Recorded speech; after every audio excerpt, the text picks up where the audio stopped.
Mark of the beast, matatawag lamang po yung mark of the beast kapag ito ay ginawang persahan. Ako po si Erna Oliva. Kung may magtanong po sa akin ng ganitong tanong, anong isasagot ko? Ito ang tanong. Nakasaad ba sa banal na kasulatan na ang tatak ng bayan ng Diyos ay Sabat at ang tatak ng hayop ay araw ng linggo? Ayan. Nakalagay ba yan sa Biblia? Yung tatak ng Diyos ay malinaw pa sa sikat ng araw.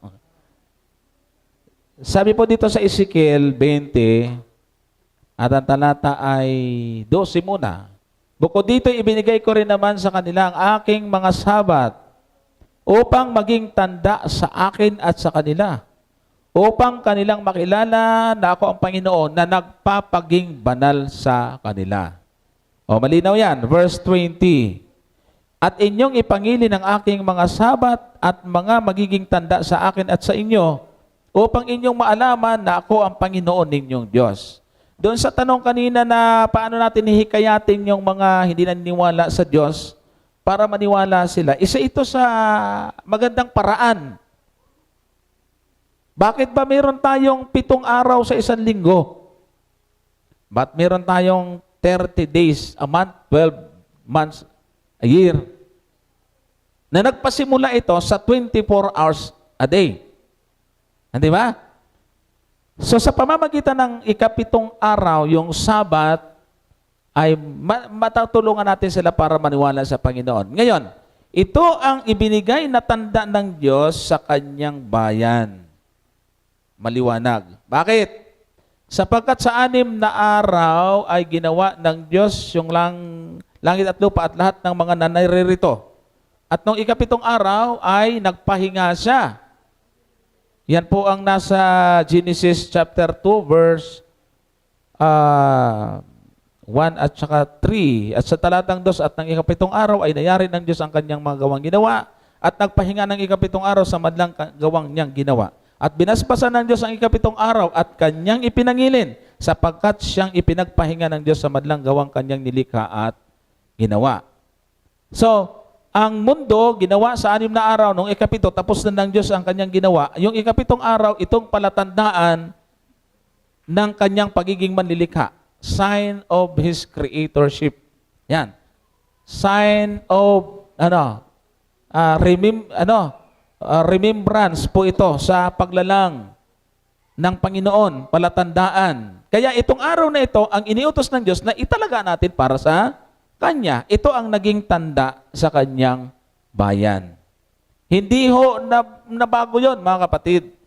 Ngayon, paano naman yung tanda ng hayop? Paano naman yung linggo? So, ang estratehiya ni Satanas ay pailalim.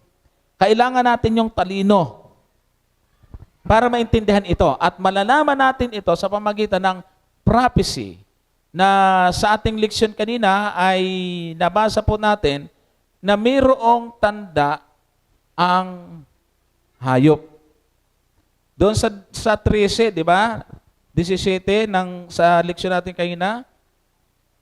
At nang huwag makabili o makapagbili ang sino man kundi siyang mayroong tanda sa makatuwid ay ang pangalan ng hayop o bilang ng kanyang pangalan. So meron din siyang tanda. Brother Gypsy, ikaw muna para ma-provide ko dito, pakita natin sa screen, yung linaw na linggo ang tanda ng hayop. Sa tanda ng ang tatak ng Diyos o tanda ng Diyos o sa banal na kasulatan, nandiyan na po yan mula pa Genesis. So kahit po patunayan, nandiyan yan, alam natin yan, at alam ng lahat yan, Sabat. Di po ba? Kaya lang, pagdating sa tatak ng Diyos o tanda ng hayop, yung tatak ng hayop na ito, hindi nga binanggit yung word for word na araw. Kasi ang mark of the beast, matatawag lamang po yung mark of the beast kapag ito ay ginawang persahan. Di po ba ganun yung natin persahan? Bakit? Paano? Sa huling panahon mga kapatid, ang ating usapin ay hindi po usapin nung hindi lamang pagbili at hindi ka mabentahan. Ang usapin po ay worship. Kaya nga pinag-uusapan dito, Revelation chapter 13, verse 15, siya'y pinagkaloobang makapagbigay ng hininga sa larawan ng hayop upang ang larawan ng hayop ay makapangusap at maipapatay naman ang lahat ng hindi sumasamba sa larawan ng hayop. So lahat ng mga hindi sasamba sa larawan ng hayop ay kailangan ma-deadball. Sabi ng talata, maipapatay. Yung punto. Ngayon, verse 16, at ang lahat ng maliliit at malalaki, at mayayaman, at mga duka, at ang mga laya, at ang mga alipin ay pinagbigyan ng isang tanda sa kanilang kanang kamay o sa noo. So yung mga tatanda, yung tatanggap pala ng tanda ng hayop, bibigyan ng tinatawag na tatak ng hayop doon sa kanilang kanang kamay at sa kanilang noo. Ano ba ito, Brother Johnson? Ito ba'y literal? Ito ba'y microchips? O yung kung ano ng mga pinagsasabi ng mga karamihan ng ating mga kaibigan ngayon? Hindi po.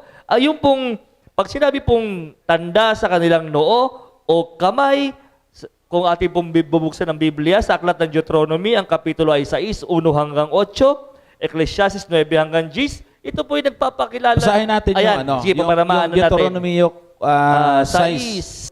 Dinggin mo, O Israel, ang Panginoon nating Diyos ay isang Panginoon. Verse 5. At iyong ibigin ang Panginoon mong Diyos ng iyong buong puso at ng iyong buong kaluluwa at ng iyong buong lakas. Verse 6. At ang mga salitang ito na aking iniutos sa iyo sa araw na ito ay sa iyong puso. Verse 7 po, at iyong ituturo ng buong sikap sa iyong mga anak at sa iyong sasalitain tungkol sa kanila pagka ikaw ay nakaupo sa iyong bahay at pagka ikaw ay lumakad sa daan at pagka ikaw ay nahihiga at pagka ikaw ay bumabangon. Verse 8, at iyong itatali na pinakatanda sa iyong kamay at mga magiging pinakatali sa iyong noo. So ibig pong sabihin, yung pag sinabing tanda sa iyong noo, ito ay pagtanggap mo sa aral. Ngayon, pag sinabi namang kamay, ito ay, siyempre, gawa ito. Sign ito ng gawa.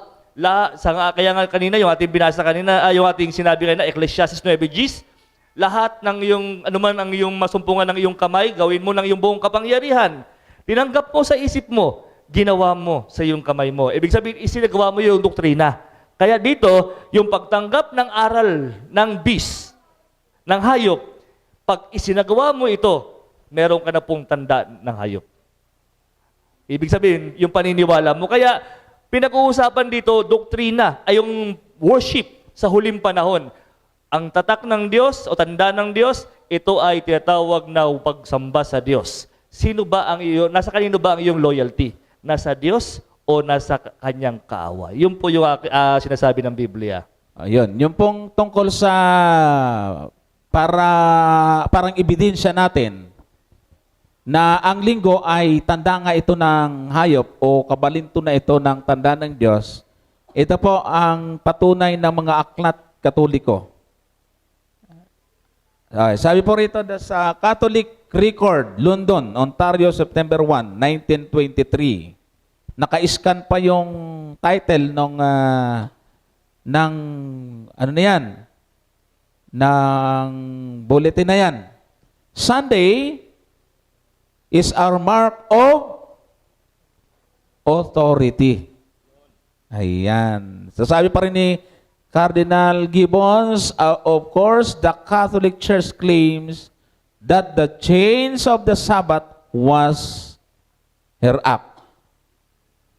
And the act is a mark of her power and authority in religious matter. Ayan. Okay, so ano pa po ang sinasabi po rito? Catholic Record po ulit. Tagalog po ito. Yan, to. September 17 naman, 1833. Ang linggo ay natatag hindi dahil sa kautusan, kundi dahil sa tradisyon at institusyong Katolika. So, hindi biblikal. Meron pong mga ibang relihiyon ngayon na nagsasabi na yan naman ay pinasimulan ng mga alagad at mga unang Kristiyano.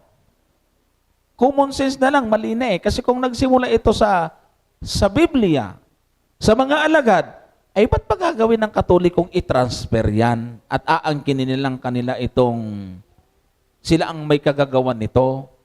Eh kung mayroon na palang nauna sa kanila. In short, before ng Catholic, walang Sunday keeping. Sa kanila ito nag-originate. Ay di tama na yung hayop ay magtatanda at ang kaapat na kaharian, ito yung kaapat na hayop, ito yung Roma, tapos may nakaupong babae, yung relihiyong na bumangon sa Roma, ay di sila nga. Malinaw eh. Tapos sabi rito, ang tanda ng aming otoridad, ang iglesia ay mas mataas kaysa Biblia at ang paglilipat nito ng Sabat ay katibayan ng kautusan niyaon. Bakit nila ginawa ito? Naniniwala sila na mas mataas ang kanilang otoridad kaysa sa Biblia. Mas may kapangyarihan sila kaysa nilalaman nito. Kaya kahit anong gawin nila, kahit labag dito, pinaniniwalaan nila na mas otoridad yun. O, kaya pala, ang problema, yun ba ay sinasang-ayaw na ng Diyos? Yan. Siyempre, hindi. Kanina lang yun. Kaya nga, Brother Johnson, susugan ko po, ang ganda kasi nung binasa ni Brother Johnson eh. Kung babasahan, paramihan na kami ng babasahin. Since na nakita po natin mga kapatid na ang Sunday ay hindi po ito galing sa Biblia. Ito ay marka lang ng isang sistema. Sabi po sa Ecclesiastical Review, February 1914, they, the Protestant, deem it their duty to keep the Sunday holy. Why? Because the Catholic Church tells them to do so. They have no other reason. The observance of Sunday thus comes to be an ecclesiastical law, entirely distinct from the divine law of the Sabbath observance. The author of the Sunday law is the Catholic Church. Sabi sa American Catholic Quarterly Review, the Sunday is purely a creation of the Catholic Church. Sabi ng American Sentinel, Sunday is the law of the Catholic Church alone. So ibig sabihin, mga kapatid, ang Sunday po ay hindi po ito marka ng Biblia o ng Diyos, kundi ito ay marka. Sang-ayon din po sa ating mga kaibigang Katoliko. Hindi naman po tayo may sabi niyan. Sila po. Kaya nga, Brother Johnson, napakalinaw sa mga tinuring nila o tinuran nila kung ano po ang Sunday. Hindi po yan galing sa Biblia. Yan. Ito pa. Canon and Tradition, page 263. Ang autoridad kung gayon ng iglesia ay di maaring talian ng otoridad ng kasulatan, sapagkat ang iglesia ay binago ang Sabat tungo sa linggo, hindi sa utos ni Kristo, kundi sa sariling otoridad nito. At hindi yan, mga kapatid. Kaya doon sa mga piniplay po naming mga sagot na katulad nito, nagko-comment yung mga Catholic, sinungaling yan. Yun na lang ang masabi nila. Hindi naman nila hindi pag sinabi lang sinungaling yung sumulat ng libro nila. Eh sila din yun. Alangan naman, tayo, hindi naman tayo sumulat niyan, binasa lang natin. Kaya pag sinabi lang nagsisinungaling tayo, di sinungaling yung libro na yan.